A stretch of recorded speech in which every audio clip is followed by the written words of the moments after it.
Welcome to DR Education Point. Dear student, today discuss the concentration unit of the solution like as a molality. तो dear students, आज जो हम discuss कर रहे हैं वो चैप्टर है हमारा सॉल्यूशन के अंदर जो टॉपिक है वो है हमारा molality.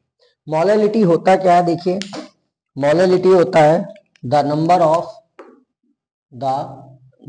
Of moles of solute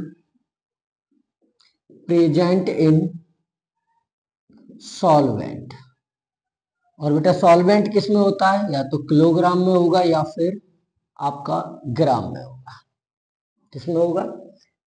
number of moles of solute present in the solvent.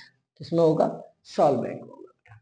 It is represented by small M equal to number of moles of solute upon में सॉल्वेंट इन किलोग्राम।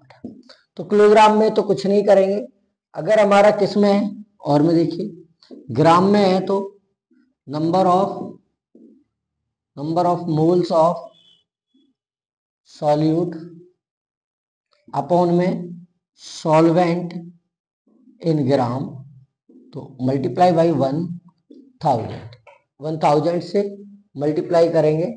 सेकंड देखिए, आपको बताया गया last video में moles बराबर क्या होता है, गिवन मास अपॉन में मॉलिक्यूलर मास। क्या होता है? गिवन मास अपॉन में मॉलिक्यूलर मास होता है। गिवन मास को हम WB से रिप्रेजेंट करते हैं, मॉलिक्यूलर मास को MB से रिप्रेजेंट करते हैं।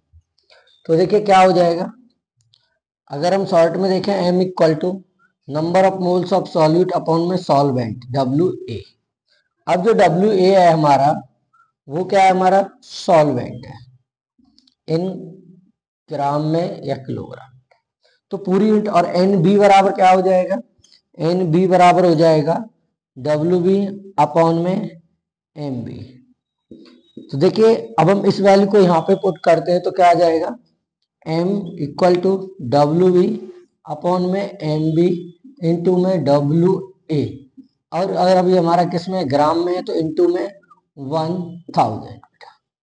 तो ये क्या होगी हमारी मोलैलिटी। मोलैलिटी में एक इंपॉर्टेंट फैक्टर आता है, याद होगा मैंने लास्ट वीडियो में आपको बताया था molality change with temperature, but molality does not affected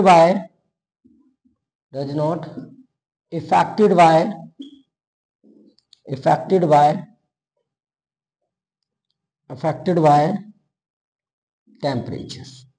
temperature का कोई प्रभाव नहीं पड़ता है, क्योंकि मास पर टेम्परेचर का कोई प्रभाव नहीं पड़ता है। तो ये यूनिट क्या हुई हमारी, इंडिपेंडेंट हुई। क्या हो गई? इंडिपेंडेंट होती है। कई बार बेटा MCQ क्वेश्चन आ जाते हैं, the molality is the type of unit is the independent unit does not depend on the temperature. ये टेम्परेचर पर डिपेंड नहीं करती। तो यानी आप कह सकते हो does not depend on the temperature, temperature पे डिपेंड नहीं करती। अब इसकी आती है ड्राइव्ड यूनिट। क्या आती है? Derived SI unit. बेटा ड्राइव्ड SI यूनिट क्या होती है, मोल पर ग्राम या फिर किलोग्राम होती है। बेटा तो आज आपने कौन सी कंसंट्रेशन यूनिट्स में आपने आज डिस्कस किया मोलैलिटी का। मोलैलिटी को किससे रिप्रेजेंट करते हैं? तो डियर स्टूडेंट्स, हम एक वीडियो में आपको मोलैलिटी और एक एक करके हम आपको कंसंट्रेशन की यूनिटों को एक्सप्लेन करेंगे। उसके बाद इन यूनिटों पे हम न्यूमेरिकलों को डिस्कस करेंगे। थैंक यू बेटा।